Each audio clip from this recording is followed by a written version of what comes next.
Bonjour et bienvenue dans Regard, une web chronique 100% art et culture. Dans cette chronique, nous parlerons d'art en général, de musique, de livres, de BD, de CD, de factures instrumentales et de lutherie.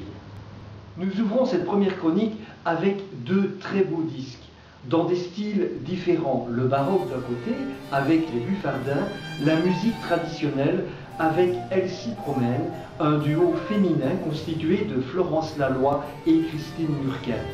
Ils sont empreints tous deux d'une très belle interprétation et d'une ambiance séduisante. En fond sonore, nous entendons un disque qui, dès la première note, nous a captivés. Le ton était donné. Nous entrions d'emblée dans la grâce, l'élégance musicale, l'enchantement. Ce disque est l'œuvre des Buffardins, un ensemble créé autour de l'excellent flûtiste Frank Teuns. Le concerto français pour flûte traversière au XVIIIe siècle est le thème retenu pour ce disque.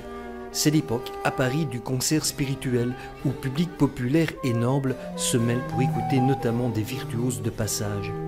C'est aussi l'occasion pour des compositeurs d'offrir des œuvres clairement destinées au divertissement des musiciens amateurs. Pour ce disque, les Buffardins ont choisi des pages musicales signées Leclerc, Blavet, Corrette, Buffardin, Naudot, Baudin de Boismortier. Des noms encore bien connus des flûtistes d'aujourd'hui. L'ambiance de ce disque est joyeuse, dynamique. Il plaira à un public averti, tant la qualité de l'interprétation est portée à haut niveau. Un public moins averti, beaucoup plus large, trouvera également un grand bonheur à l'écouter. Ce disque constitue pour lui une belle entrée en matière pour la musique du XVIIIe siècle.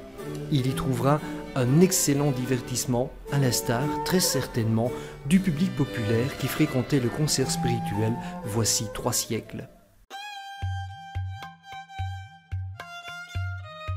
Autre CD, autre ambiance. Avec Elsie Promène, un duo féminin composé de Florence Laloy et Christine Lurquin, nous entrons dans le monde de la musique traditionnelle. Entourés des excellents violonistes Luc Pilartz et percussionnistes Osvaldo Hernandez, Florence Laloy et Christine Lurquin exploitent un répertoire francophone provenant de la tradition orale. Elles ont eu le souci d'une interprétation de qualité. Nous sommes loin des clichés du renouveau de la musique traditionnelle voici quelques décennies passées, avec ses voix nasillardes et souvent désagréables. Du Limousin, du Cantal, de la Bretagne, du Hainaut, de la Gaspésie, bref, de Belgique, de France et du Québec, les chansons interprétées nous offrent un joli voyage vocal dans la vie des hommes et des femmes. Il est question des plaisirs de l'amour, d'amant et de maîtresse, mais aussi du gueux qui trouve sa vie belle car il sait la mener. L'auditeur, que du plaisir et du bonheur d'accompagner ces promeneuses chantantes et souriantes sur cette voie de la terre, titre d'un album ravissant et captivant. Les grands peintres sont au centre d'une collection publiée aux éditions Glénat.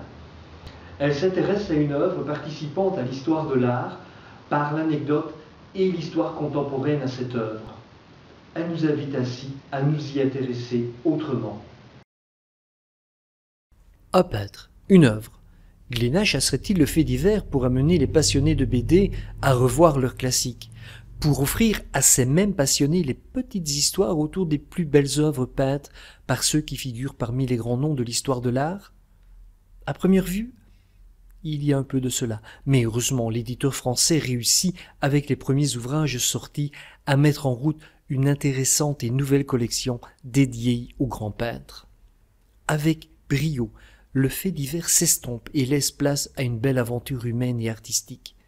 Bien sûr, les auteurs chassent l'anecdote, mais pas n'importe laquelle, uniquement celle qui tourne autour d'une œuvre. Ils mettent en scène l'histoire personnelle du peintre et le contexte dans lequel une œuvre est née, a été inspirée. Il y a de l'humain dans cette démarche, de l'histoire, celle de l'homme bien sûr et de sa vie au quotidien, mais aussi celle qui se déroule autour de lui. Et tout cela se conclut par une œuvre d'art qui reste dans les annales de l'histoire. Vedette de la BD, elle est prétexte à entrer dans la vie d'un homme et de ses contemporains, de sa démarche artistique qui l'amène à prendre le pinceau. C'est passionnant, et les traits posés par les auteurs renforcent le sentiment d'accompagner le grand peintre dans un moment de sa vie et une de ses œuvres. L'album consacré à Georges de Latour, mais aussi celui dédié à Toulouse-Lautrec, témoignent de la réussite de la démarche entreprise par les éditions Glénat. Le scénariste et dessinateur Lee Han s'est intéressé à Georges de Latour et compte l'époque où le peintre est pris dans la tourmente de la guerre de 30 ans. Sa ville, Lunéville, est assiégée par les troupes de Louis XIII. Nous pénétrons dans sa vie de famille, ses incertitudes et préoccupations, mais aussi ses réflexions naissantes sur les effets de lumière, de clair-obscur, à donner à ses futurs tableaux. Et ce, sur fond de flammes dévorant les maisons d'une ville qu'il vient de quitter pour se réfugier à Nancy. Dans le tourment du quotidien et de la guerre, l'homme reste voué à son art. La Madeleine à la veilleuse verra le jour à cette époque. En fin de volume, et ce sera le cas pour chacun des volumes constituant la série, l'historien de l'art Dimitri Joannidez revient de manière pédagogique sur la biographie du peintre et son œuvre.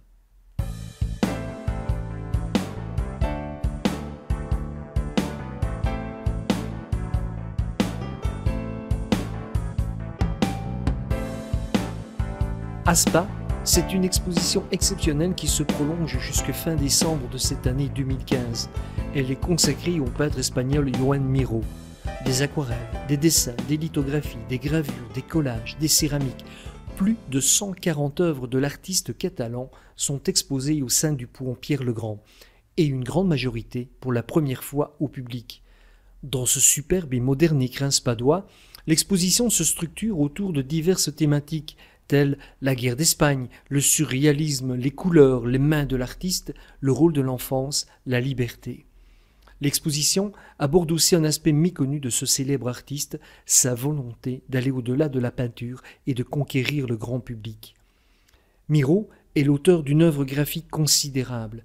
L'exposition spadoise présente cette immense création que d'aucuns qualifient de tourbillonnaire.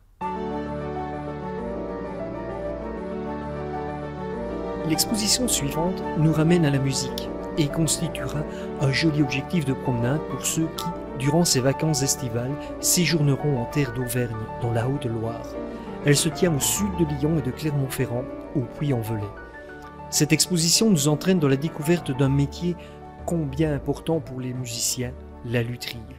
Le groupement des luthiers et archetiers d'art de France, le GLAF, offre, dans une chapelle du XIXe siècle, une plongée dans ce noble artisanat qu'est la fabrication d'un instrument de musique. Par des panneaux didactiques, une projection de vidéos, une exposition d'instruments, découvrez l'âme du violon, les ouïes, les voûtes, mais aussi et surtout ses gestes et ses étapes qui mènent à la fabrication du violon. Ces tâches qui feront d'un objet technique un objet sonore et artistique qui provoquera émotion et rêve là où il sera joué. Cette exposition est aussi l'occasion de découvrir des personnalités du terroir, membres auvergnats du GLAF, tels Pascal Douillard, Christophe Détane, Christian Garonner, Sylvie Sauret, ainsi que deux invités, l'archetière Sylvie Masson et le luthier belge Gauthier Loup. Cette exposition est à voir jusqu'au 20 septembre prochain.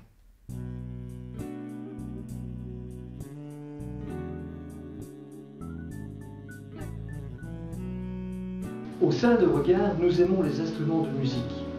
Nous clôturerons à chaque fois cette web chronique par la présentation d'un instrument issu de la lutherie contemporaine, de la facture instrumentale d'aujourd'hui. Qu'il s'agisse d'une guitare acoustique ou électrique, d'un violon, d'une viole, d'un orgue, d'un piano. Pour clôturer cette première chronique, nous avons choisi d'évoquer un instrument de fabrication belge. Il n'est pas sans rappeler le stick de Chapman. Il s'agit du Kehlstone. La référence au stick de Chapman s'estompera très rapidement, même après avoir appris que l'inventeur du Kehlstone, Jan van Kelst, a été un adepte du dit instrument. C'est en Belgique, près de Louvain, à Rotselaar, que le Kehlstone est né. Doté de 9 cordes accordées en quarte et d'un manche comportant 26 frettes, il permet un jeu sur 5 octaves et 3 notes. Il accepte toutes les techniques de guitare, mais est principalement exploité selon la technique du tapping aux deux mains.